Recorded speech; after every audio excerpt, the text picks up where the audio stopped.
Trying to think in an unaccustomed manner can muck up most people's thinking. And most people don't like to have their thinking mucked up. Criticism, the fleas on the backs of complaints, which are ticks on the backs of opinions, which are lice on the backs of comments, and so on, up and down and sideways, and all along the food chain line. A new definition: to be truly civilized is to be able to raise civilized hell. And neurons demanded of our hormones, did you get that? And hormones replied, no, did you get that? And neurons replied, oh no, did you? And hormones, and etc. One guy's view: if with ordinary people there is such a thing as actual individuality, then it's just life's idea of a little joke. The guy said he thought of this some time ago, and that the more he thinks about it, the more even he understands what it means. Multiple choice definitions. Mystics, the religious with brains. Yeah. Mystics, bus passengers who are eventually going to insist on flying. Yeah. Mystics, those never satisfied, but content with being so. Yeah. Hell, delighted. Yeah. Truth in reporting version for city minds. Mystics, those, should they speak about it more, who would be royal pains in the butt to the rest of us. Yeah. The mind to consciousness is not totally unlike a cat tossing out birdseed. One man had a sayings: comparisons suck, but based on what's possible, what are you going to do? Sometimes when he was asleep, and no one would know about it, this one man would lapse into little temporary comas. He later started doing it in the daytime also.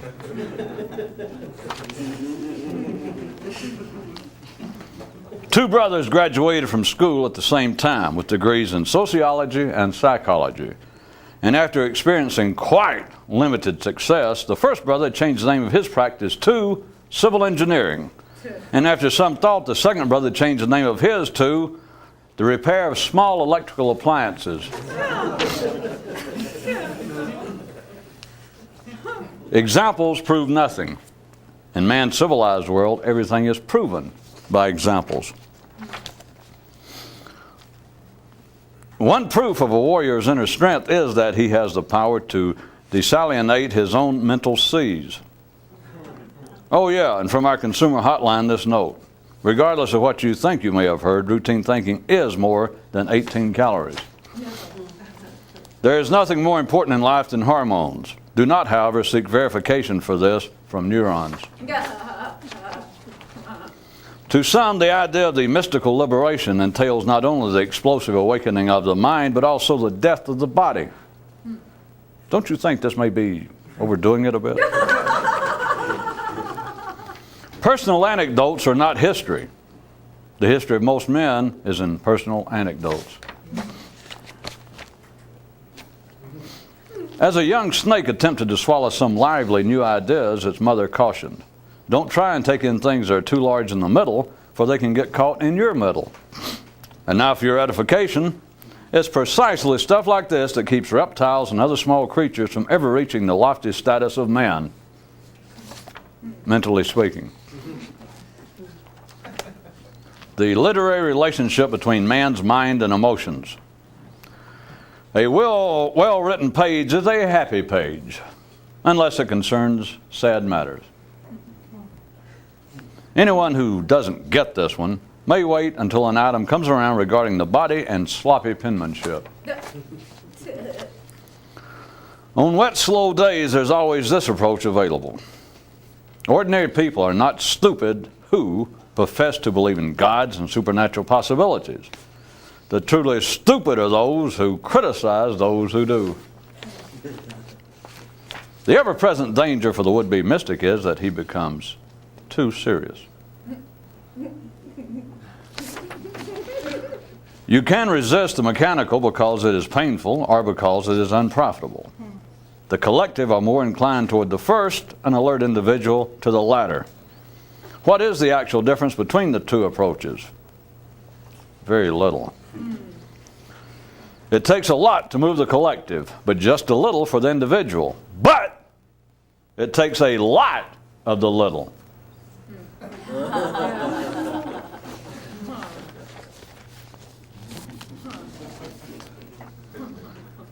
DSWOLAI. There are several ways of looking at it. Life is able to draft everyone into service and keep them there without any pay by making them take it all seriously. Or, life is able to draft everyone into service and keep them there without pay by making them believe that they volunteered. Or, life is able to draft everyone into service and keep them there without pay by allowing them complete freedom to complain. Or, life is able to draft everyone into service and keep them there without pay due to the fact that it does actually pay them. Resistance will do you no good if you don't know what to resist. In the intellectual world, all resistance is infantile and futile. Ordinary, civilized people are too busy to fool with stuff like this. That's just the way it is. The ever-present danger for the would-be mystic is that he becomes too serious.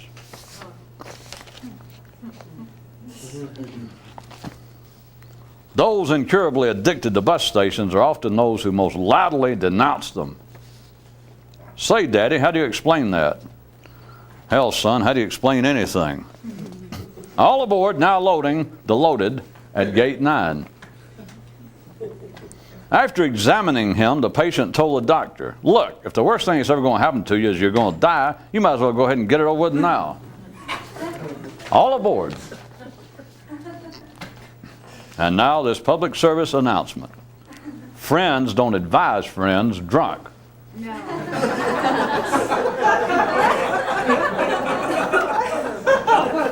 Fact. Anyone who advises anyone else is drunk. Many who cannot understand their own voice undertake to believe that it is, in fact, God's voice that they hear. Anyone who still doesn't recognize that everything's going to work out fine ain't from this universe. Attention snoopers, now on aisle 7, you may trade in rats for roaches, but not tears for stupidity. Through mail-order medical training, you can learn to treat yourself of all manner of ills, save 2. Uncivilized hormones could hardly make it in the city. Neurons signed survival training in the wilds, absolutely not. One man thought, if I could have as much fun playing with my mind as I do my dick, then I too might become a mystic. There was also a woman who held a similar sentiment but was too polite to put it in such words.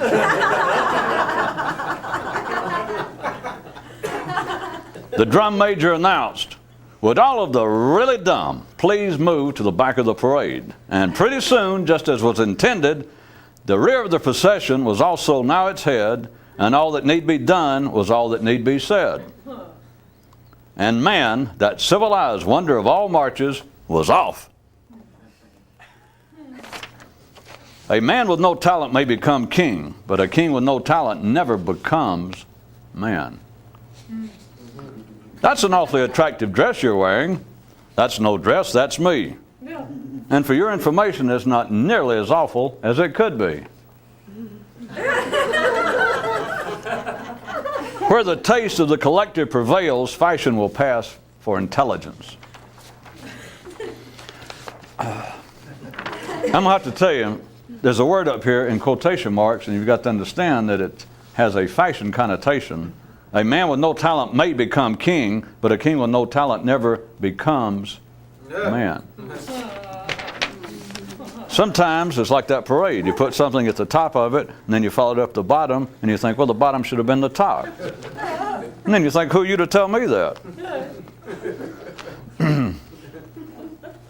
Play like that didn't even occur. Man is the only creature who will defend his non-material territory as vigorously as will a beast its physical one. The above public service announcement was brought to you through a grant from Reputations Are Us. And God help us or them. For all of his assistance, one man said to Life, "Where's my tip?" And Life said, "Lose some weight." The only protection needed by a neural knight is to be bulletproof to himself. Or maybe that's from himself. Well, no matter. It's one or the other. Ordinary thinking turned to the mind and said, "Boy, now who's going to get us out of this?" And the mind replied, "Well, who the hell got us into it?" And routine thought replied, "Hey, don't confuse me." Gossip. The telling of personal anecdotes about others in hopes that someone will eventually tell some about you. As he sat idly gazing through the dictionary, a man was suddenly struck. No wonder I keep thinking the same shit over and over again.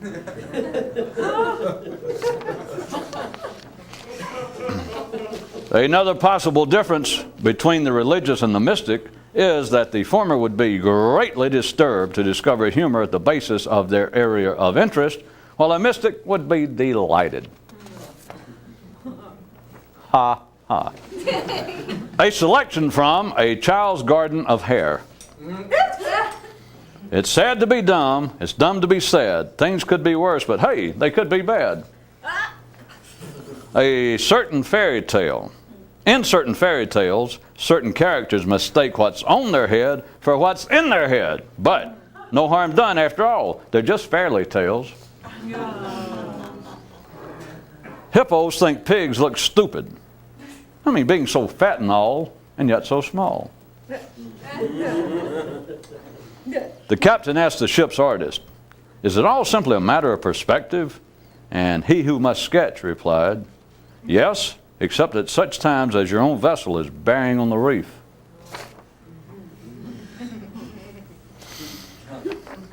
Yeah, all right.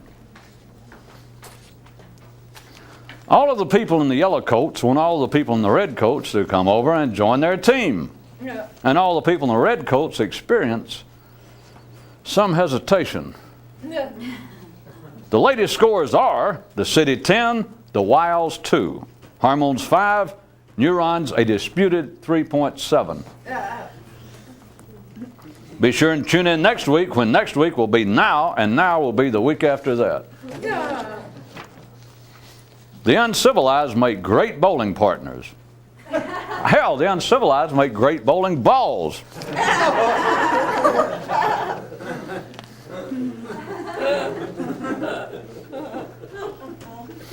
To fulfill its normal duties, each man's mind must feel itself separate from all others. The liberating experience is what frees consciousness from this restraint.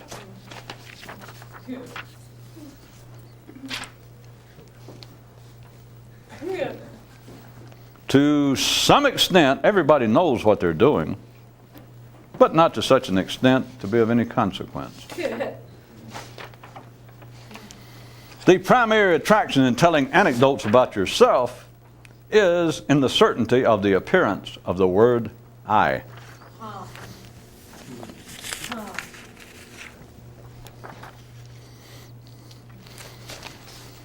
Doesn't take Nostradamus for that. Unless, of course, he's the one telling personal anecdotes about himself. See, and that would require him. Well, that's just my prediction.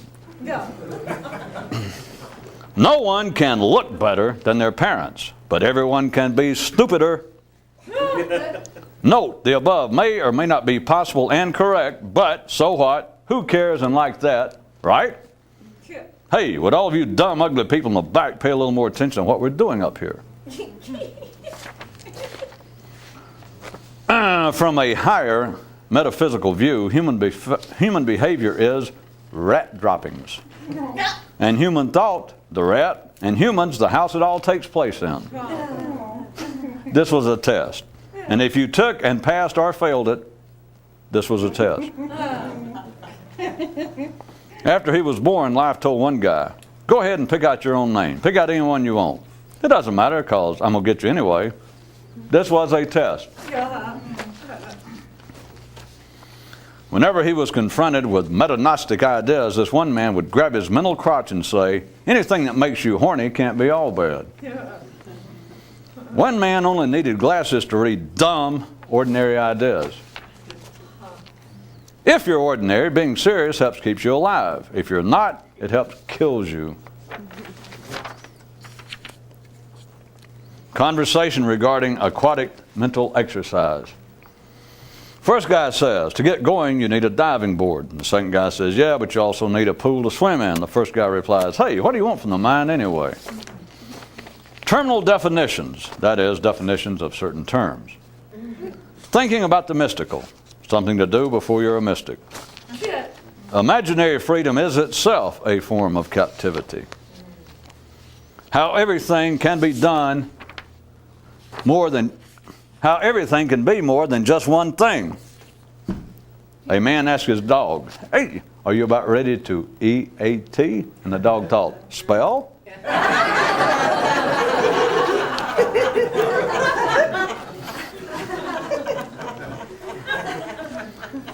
Children's play song from one land.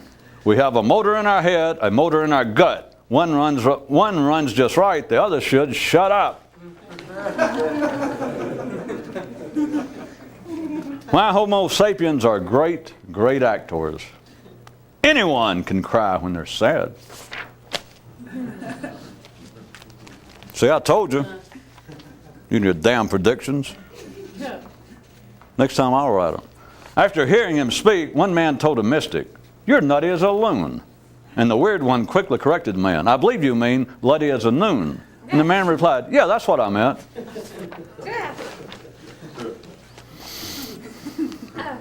All right, so that's one from me. From a more conscious view, the mind's first mistake was believing 4 is made of 2 and 2. A serious man is a dead man who just hasn't laid down yet. Or a dead man is a serious man who can now say, see, I told you. Freedom is freedom, no matter what it's called or how it's spelled. Another definition. Fake mystical groups. Real reasons for fake mystics to get together. After surveying the task before him, the carpenter turned to his cache of implements and thought. As always, the knack is the right tool for the right job. And his mind suddenly jerked to and said, are you speaking to me? And the small hand planer replied, mind your own business. A TV personality who doesn't talk to himself has no viewers. Hormones can do things that for years to come will make neurons say, what the hell did you do that for? Life has only one true synonym, growth. Anything else is convenient illusion. As regards the mystical practices, for example, mindfulness and self-remembering, those who can be mindful and can self-remember know that there are no such things as mindfulness and self-remembering. Hormonal neural tales you never find in routine fairy books. If you know just how to do it, you can kiss yourself in a certain place and turn back and forth from a frog to a prince and from a prince to a frog whenever you want to.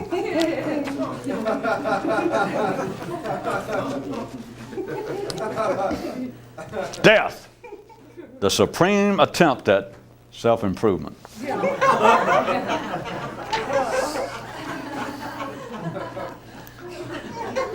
One guy's mind looked at the thing that was in there with it and said, who the hell are you?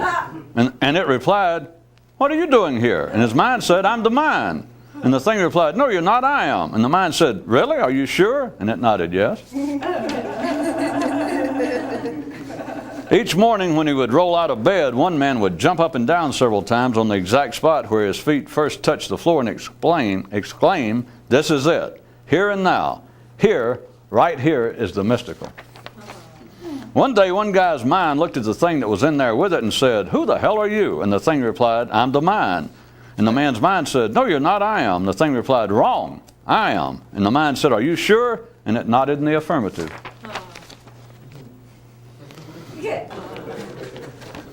Health. Update, backdate, and hot date. All man's mental problems are actually problems of growth. I'll lay that down in case we get to it for all of you psychotics out there. All right, neurotics.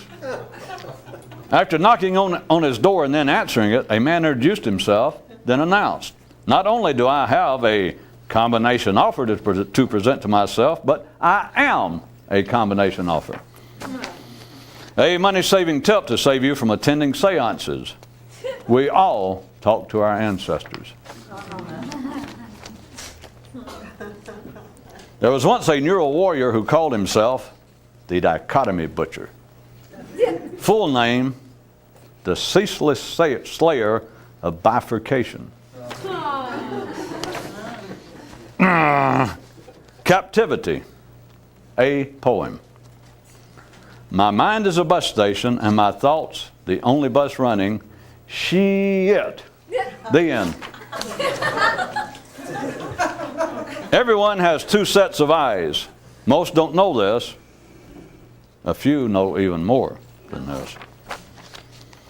With pen and paper, one man began to keep a detailed record of everything he thought. Looking at it later put him back to sleep all over again.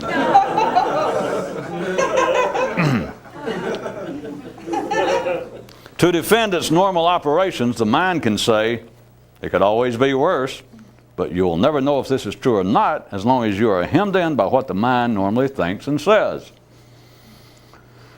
Riding a bus is not really the problem, because you can always complain about it. The trick is in actually tearing yourself away from the bus station that seems so natural to you.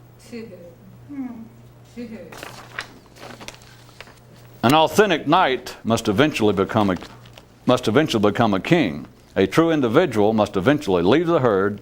Two minds must mutually self-consume, and a real person be left with only themselves. That's right, kid. Dream on. To himself, one man noted, "I don't worry about it the way I used to," with no need to be more specific. He knew exactly what he meant. How progress works. The speakers in one man's wheels got so large that he put in a car behind their rear seat.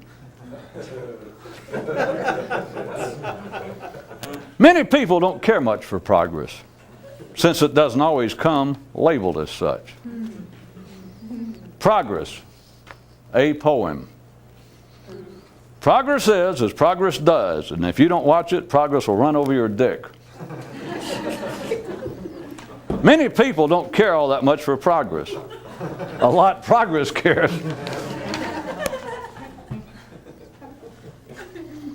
The most dangerous form of seriousness is to take other people seriously. Either that or to believe that they are serious in what they say. A neural warrior's resurrection comes solely from within, or so it appears. On those extraordinary days when he was closer to the reality, one man secretly wanted to look around and ask, who do I have to thank for this? Life is more fun when you're alive.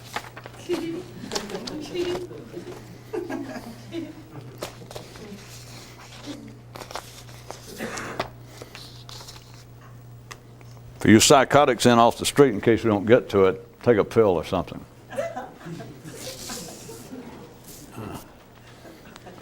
As long as there were several tonight having to do with hormones and neurons again, and if you recall from last time we were talking, there was one that said, or one of the last times, that said hormones never lie, but neurons, having to speak for them, can get, well, confused.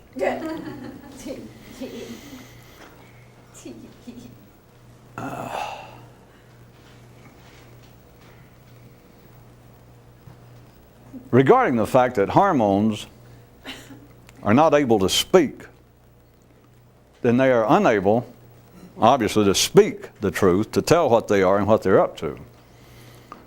And time in which we're making this tape, 1994, in this part of the world, the United States, there has been very recently one of our political leaders died who had fallen into some disrepute, had a very mixed reputation, probably by most accounts now being a nefarious reputation. And as they were conducting ceremonies and interviewing people on radio and television and newsprint, and they were having, whatever it was, 2 or 3 days of, you know how it goes, dragging it out and hauling his body all across the country and back and forth on trains. But going through the kind of ceremonies that make, going through the kind of civil rituals that the collective obviously needs, always has. Anyway, the man was run from office almost, and yet he was one of our more important political leaders at the time.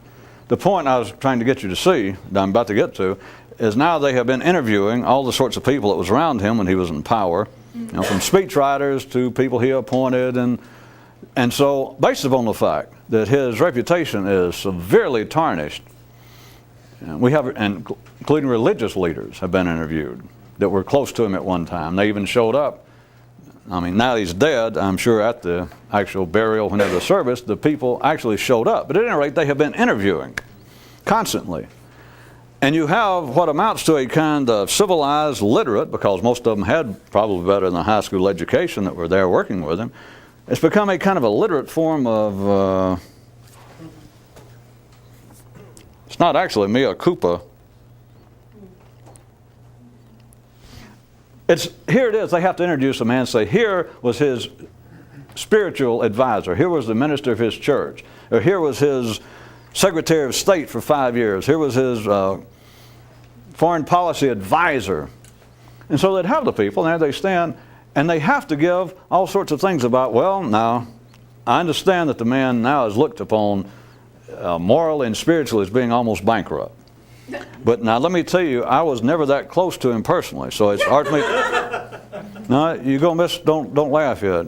It's not a joke, and we're not talking about anybody in particular. It's just a great example. They have to explain. I could have just used every day between people, but usually this seems to strike people when it takes on a larger than individual life for the example, for the diving board before you jump in the pool. It's. I don't mean it. Everybody's trying to excuse themselves. It's not a joke. They do not do it funny, and the interviewers don't go, I come off of that. It's all part of the structured dance. No one really thinks about it. But what I'm saying is even those that were there, and there'll be some social people. It's not just that one thing. Somebody will say, well, he was my uncle, he was my brother, and I was not that involved with the politics. It's the other side. I don't mean it's just people making an excuse. It's them trying their best to explain within the context. They're not lying. They're not sitting there and going, well, yeah, I thought he was great until they caught him with his hand in a cookie jar, and then I went, oh, no. That's too simplistic. I mean, if that's all you see, you might as well be reading Mad Magazine still instead of this. But you may be doing both for all I know. Yeah. That is not the point. What I want you to see is that things get structured in a certain way. And that could be, I could go on with that from a psychological, even a sociological view, but I want to get down to the individual physical dynamics of humans. But for a second, you do surely hear me that these people, they're not lying, they're not sitting there engaged in a conscious or even an unconscious attempt to shield themselves or excuse themselves for having been involved, because they show up. If that was the point, they wouldn't show up. They show up, they agree to be interviewed, they come there and say a few words over the casket, but then they want to interview them and say something about, well, isn't this something? Isn't this almost a shocking juxtaposition, a non sequitur that we had this great leader, was elected by a landslide, did great work, and suddenly turned out to be just kind of a penny-ass crook, just a ne'er-do-well. Just, we found out about the way he talked and the way he acted in private. And from all sorts of views, whoever there, they'll say, well, that's true. I was as shocked as the rest of you. And I don't mean they're lying. Forget that. They say, well, it was.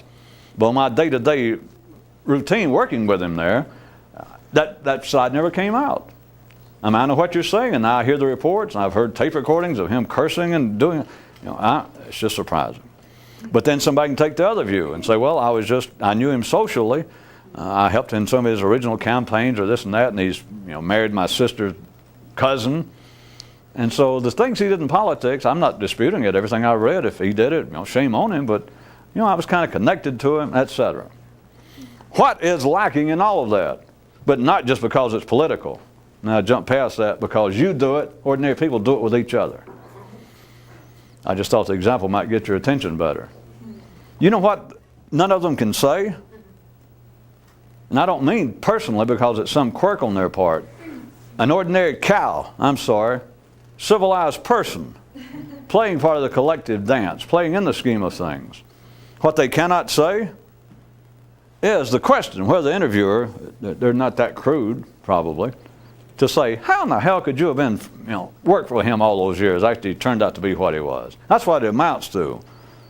That's what the questions amount to. It's just done in a different level.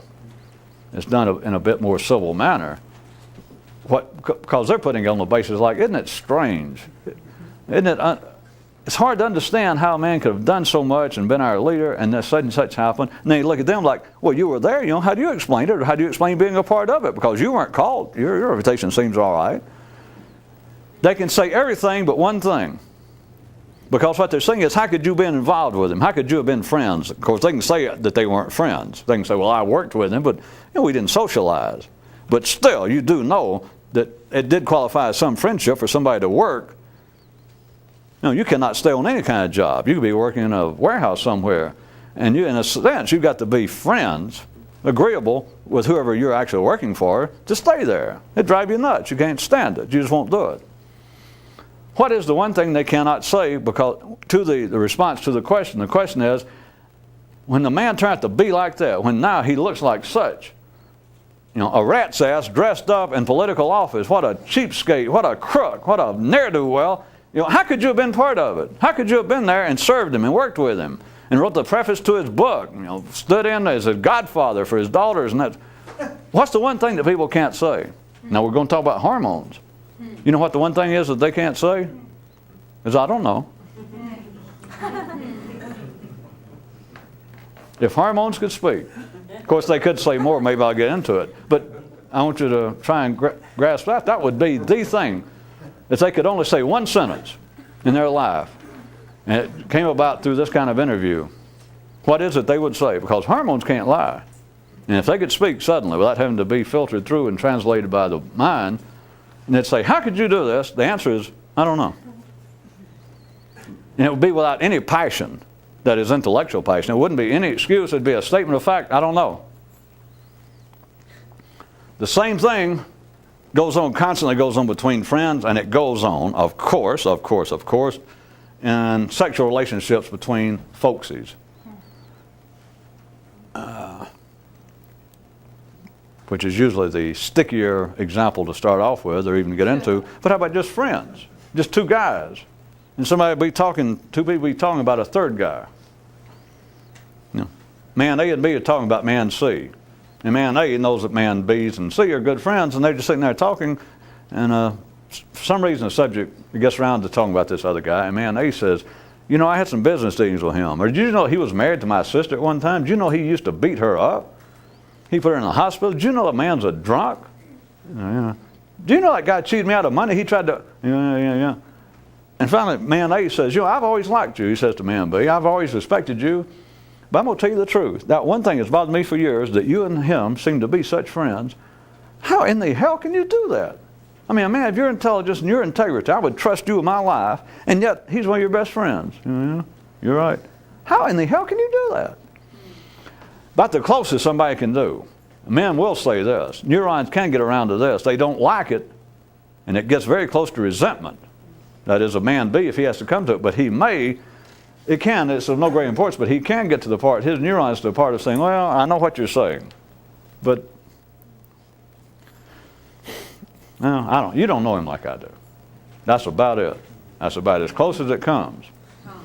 Which is a variation that is about as close as neurons can tell the truth for hormones, which is to say, back to this conversation, if suddenly man B could speak from his hormonal level, and man A says, he runs this whole litany of what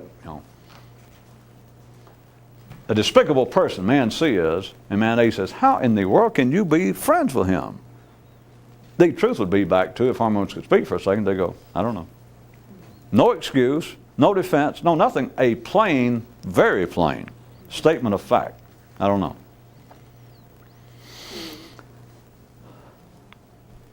Sexually, same thing. I mean, and all the relationships between people is the same thing, just sexually. People are more easily distracted. Now consider the whole viscid web, the whole civilization together. And I pulled out a few. If you don't believe that they're all related. Uncivilized hormones could hardly make it in the city. Neurons send survival training in the wilds. Absolutely not. To fulfill its normal duties, each man's mind must feel itself separate from all others. The liberating experience is what frees consciousness from this restraint. I'll try to get back and read it again, because any of you who's got a good mind and can remember 30 seconds at a time, you do know that there's a certain amount of internal incoherence in this. But it is not a mistake. That is rhetorically. It sounds to be self-defeating. To some extent, everybody knows what they're doing, but not to such an extent to be of any consequence. If you're ordinary, being serious helps keep you alive. If you're not, it helps kill you. Imaginary freedom is itself a form of captivity. And the mental health update, hot date, all man's mental problems are actually problems of growth. Since we're dealing with what we've been calling civilized world around here is the invented world of man. And one of those simply pointed out the obvious. I mean, it's so obvious is the only reason I took the trouble to write it down. If it just been kind of obvious, we wouldn't be doing it. But it is so obvious that it was kind of funny. I knew you'd enjoy it, me bringing it, because sometimes I used to put things like the obvious re-examined. But you people are so sharp, I didn't have to point it out. It is so obvious that by me even bringing it, you understand, as hip as we all are, that you understand, hey, that's a kind of bit of cool inside humor. Didn't you? Didn't you? That is that uncivilized hormones could hardly make it in the city. That is, the less civilized you are, the greater risk you're running of ending up to some degree, for some length of time, some portion of your life, in physical conditions of captivity, incarceration, beat up, spit on, but mainly society will sit on you. It'll eventually get around to making you think, well, I wonder if it was worth stealing that $12 now that I got 7 years in jail. Civilization finally, more or less, can get around to that. That is the first part of the one that says uncivilized hormones can hardly or could hardly make it in the city. If you brought in someone, and you would not have to bring them in from the wilds of New Guinea or Borneo or Vladivostok, just to include our Western friends. But if you brought in an uncivilized person, either from spatially out there or who sprang up, which they continually do, inside the genetic here and now, in the city they just have a hell of a time. I mean, it's of no importance to me. That's just obvious that it is. I know that the civilized continue to wring their hands, and that crime's taking over, and the savages are in the street, and the infidels are going to tear down the bastions of all that's good and decent and and they run the risk of lapsing into those little small comas, but then they snap out of it quick enough to go, I vote A, yes, I represent District 7, put my vote down, yes, kill them all, lock them up, yes. It's lunchtime yet, that sort of thing. But it is nonetheless true. That's not our problem. Life will take care of that. But from an individual view, you do see, if you were trying to live by hormones alone, and for me to say uncivilized hormones, also you understood was a real obvious joke. Because I mean, what other kind are they? I'll take mine with caramel. No, there's not but one kind. They are uncivilized. So I could have said, if we weren't playing the obvious inside hip game between all of us inside hipsters, I could have said unrestrained. hormones can hardly make it in the city. But uncivilized hormones. If you tried now living as an uncivilized, hormonally driven creature, most of you'd find it impossible. Many people sit around and like to dream about it, which is part of the entertainment industry. That's the dumbing experience. The thing is, I could regress. That's the whole point of seeing blood and guts movies or novels, television. It's think, yeah. But if you know that you could not go live, forget whether you would want to, your hormones would. You cannot live here in society, in civilization, in man's neural invented world by doing that which hormones would want to do. You cannot rape, plunder, and etc. So uncivilized hormones, the way it went, could barely make it in the city. Dash. But neurons sans survival training, which would be sort of a joke too, because neurons are sans survival training. Or it could put neurons without feral abilities, which is obvious. Again, I knew you'd laugh, you inside hipsters, because neurons don't have any survival training. In fact, or the rest of the sentence, let's make sure you remember it. Uncivilized hormones could barely make it in the city, dash, or for those of you who prefer, semicolon, or even comma, what do I care, dash. Uncivilized hormones could barely make it in the city, dash. Neurons sans survival training in the wilds, absolutely not. I know how obvious this is, and I hate to put you to sleep because all of you knew this. But you understand, if we had hormones, speaking about all that represents, we had hormonally driven men and women, and you stick them in the city. That is, you stick them. It's not just a spatial thing, as you know. The city is here, and it's not just in space here, it's in time. If you put them in the midst of where life's parade, right, the front rank right now, of the collective parade of civilization, and you stuck in uncivilized people, which would be hormonally driven people, they would scarcely make it. The little humorous understatement. Yep. They would be trout by those in the first rank. And if they kept getting in the way, which they can get in the way for a while, they could pick people's pocket up there and try to rape somebody and push people around. But sooner or later, they're going to get mashed. They can scarcely make it. They're just in the wrong context, wrong time, wrong place.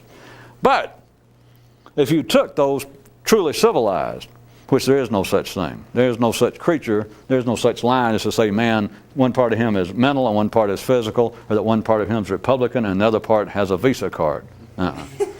That's all dreams. We've already been through that. Anybody that divides humanity literally, the true meaning in philosophy of a dichotomous division means that each group is mutually exclusive and exhaustive. That is, subject closed. That is why it's better, as far as going with words, to use dichotomous rather than things like polarized or even bifurcational. They all fit, but in the more technical sense, dichotomous fits better because when that is done in the philosophical sense of the word, it represents the two groups. They are mutually exclusive, but mainly, well, partly that, but the real one, totally exhaustive. How can it be anything other than totally exhaustive? Well, the pilot said, please keep your seat until the plane comes to a complete stop. So, same thing. The groups are exhaustive. That is, subject closed. To say, humanity is divided up into two groups. And if you're going to do it dichotomously, what it is, and people normally do it without them even knowing the word. When they say people are divided up into two groups, Christians and atheists. And that's it. You can say, well, how about the other group? There's no other group. Let's assume a Christian's saying it. Anybody with a vested interest. If they didn't have a vested interest, why would they even be saying it? They wouldn't be discussing clothes. No. You could tell the Christian, wait a minute, there are other things. How about Muslims? Atheists. Now, how about atheists? Atheists. How about agnostics? Just atheists, and they won't admit it. No. That is, the ordinary mind, when it does that which it does and operating by its own internal logic, once it makes that one teensy-weensy misstep to start with, then it's off and running.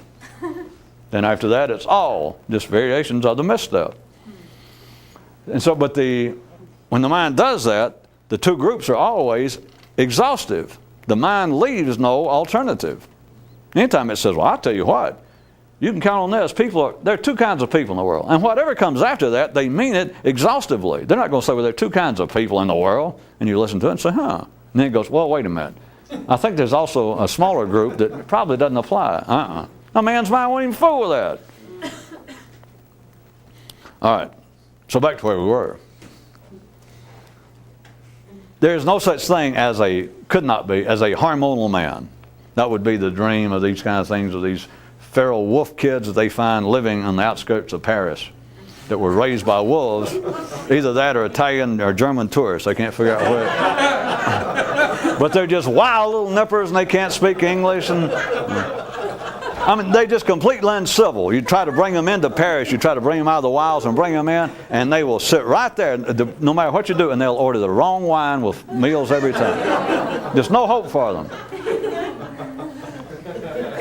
So there's literally no such thing, but that's the dream. But there's also literally no such thing as an absolutely neuralized man or civilized man. The closest would be is these kind of dreams. I think there's been science fiction movies or stories where somebody, some way just, they save somebody's brain. Or some way they got a brain that they could just sit in a bottle and the brain would operate. And in some way it sent out messages that would, make contractions and, punch out Morse code. Morse.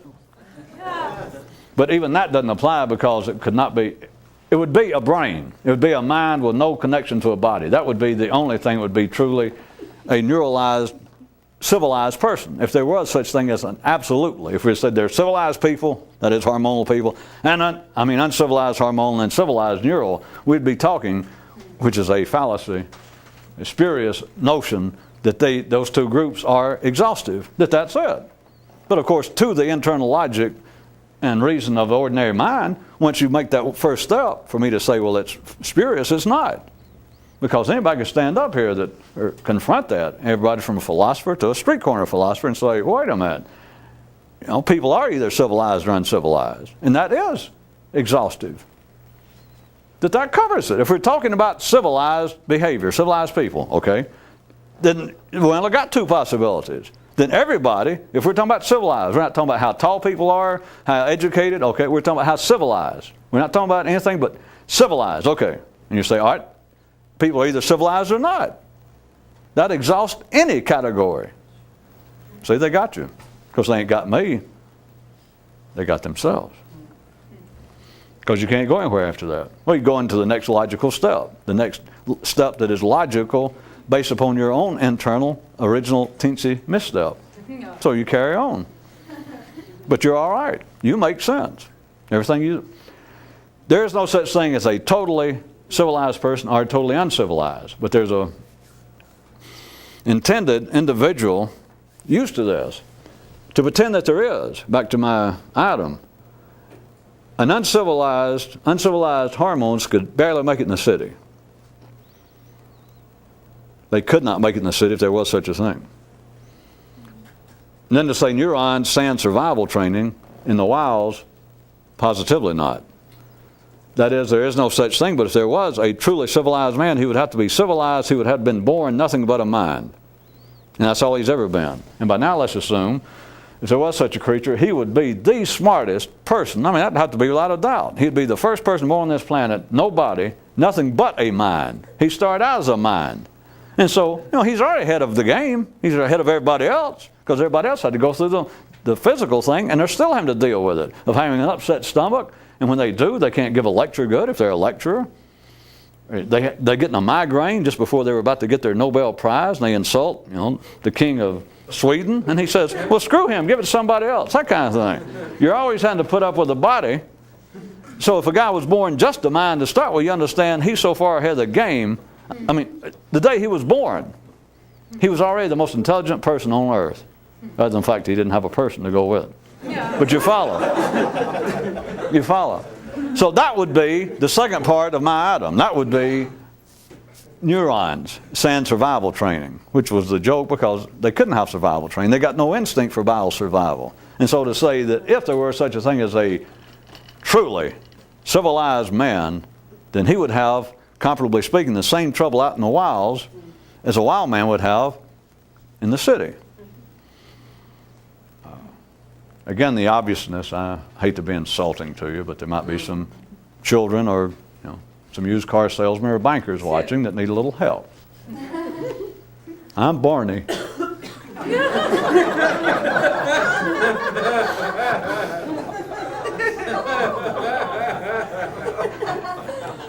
As always, the reality of life reflects itself in the cruder, physical, obvious, everyday manifestations, which is, as obvious as it may have been, let me go ahead and put it in words right quick. If we literally had people like we were talking about, civilized and uncivilized, we're talking about the city. Today, just the mainstream of civilized existence. You bring in someone less civilized, and they do not have to be from a foreign country. You can find people right here in our own country. People with almost no education, grew up around illiterates, grew up around uncivilized people from whatever reason, and bring them in the city, and they are almost lost. Now, they may have enough sense, or they could die. Oh, follow this. I know I could explain it another way, but if you just drop them suddenly in a modern city, it is very likely, it is conceivable that they would literally die. Now, I don't mean just from some kind of cultural shock, but they might eventually start at it. They obviously can't go get a job. Let's say that they are illiterate. Let's say that they're almost nonverbal. That gets a little closer to being fitting, truly uncivilized. And if you drop them in a city, you do understand it is conceivable they will die. It's conceivable they'll starve to death. I know you can say they'll start eating garbage and this and that, but just the disorientation in them, they could die right in the middle of the world's richest city, whatever that might be. But also, contrary, you do understand, to go back to the literal, easy version of the diving board, you could take a man with a Nobel Prize in physics, in philosophy, one of the men recognized as one of the world's leading thinkers, period. And he could be flying off to some fishing vacation and his plane crash in Siberia or in the wilds of some island somewhere. Now, here's a man who literally, maybe he has Nobel Prizes in several different fields. But you do understand, he can drop there by himself and the pilot's killed and whoever else, and him there, it's very likely he's going to die. That if he's just your normal run-of-the-mill intellectual. It's not an attack, but just, he's never had time. He didn't go off on survival training. He evaded the service. He didn't know. He just dropped. Just your average egghead type, intellectual, dropped there. You do understand he runs about the same risk of dying, literally, of just dying because of inability to cope with the circumstances, the environment, as our fictitious, uncivilized, nonverbal person dropped in the city. That they are different forms of competence and ability required. Now, consider giving the eulogies to a departed leader. What would you say to your own mind? No. If you could snap the casket shut on that thing, or it began to be shown up for the crook and ne'er-do-well it was, and you find out that son of a bitch is none but a used car salesman. I sent to school, I gave that son of a bitch a PhD, and it's still a slimy bastard. That is, it has misled me all this time, except for this.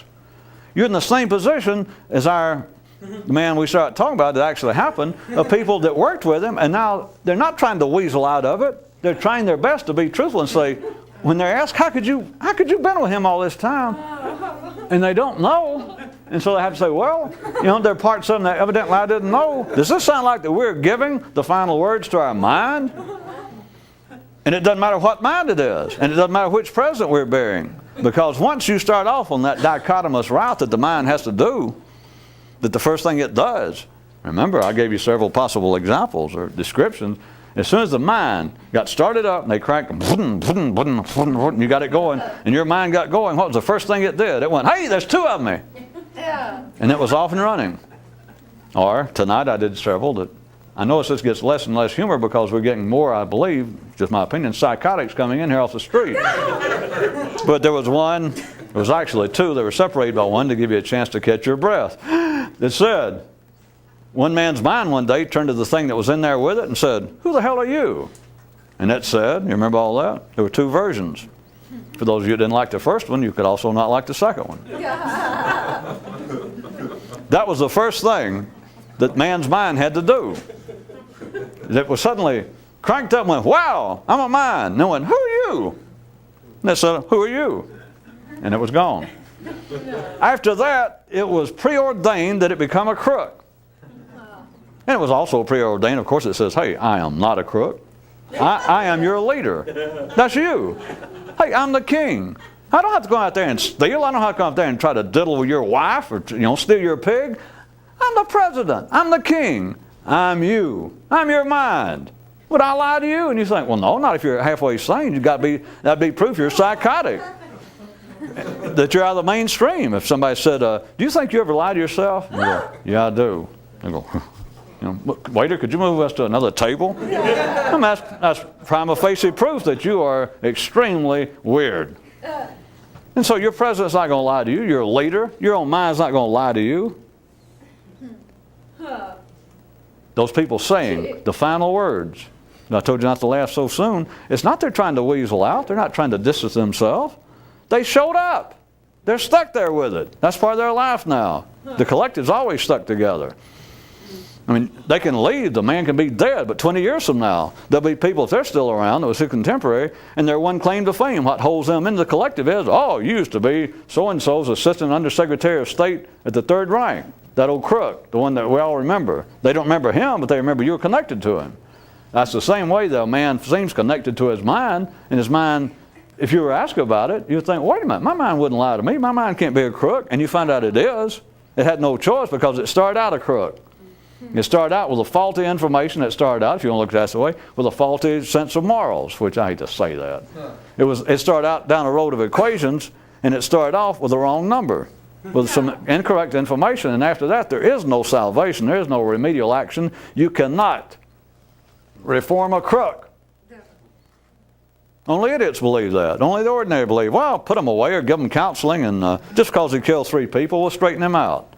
That is life itself, saying, onward, folks, onward. Don't let the little things in the road. Don't, just because you periodically slip and fall in elephant dew, keep going. The parade will go on, and somebody will clean it up, and we'll wipe your feet off later. You're still stuck. I was trying to push you people a little bit in the future. We got any time left? That at some time in the future, now we've got to jump in and be real allegorical, or even now you try and periodically bury your own mind, or you're hoping that the old me is kind of dying. And you're stuck there though, because it continually pops back up. You can't keep it down. And here it is, the guy pops back up, and you think, well, hell, he's dead. And you're still trying to explain, once he's laying down and he's almost dead, or you think, well, he's in a deep coma, you think, God, am I glad to be shut of him. And yet then, it's like you're an interviewer and you go, what do you mean shut of him? Hadn't you been working with him? Well, kind of. What do you mean kind of? You've been working for him day and night for like 40 years. And you go, well, yeah. And the question is, well, why? And the answer is, I don't know.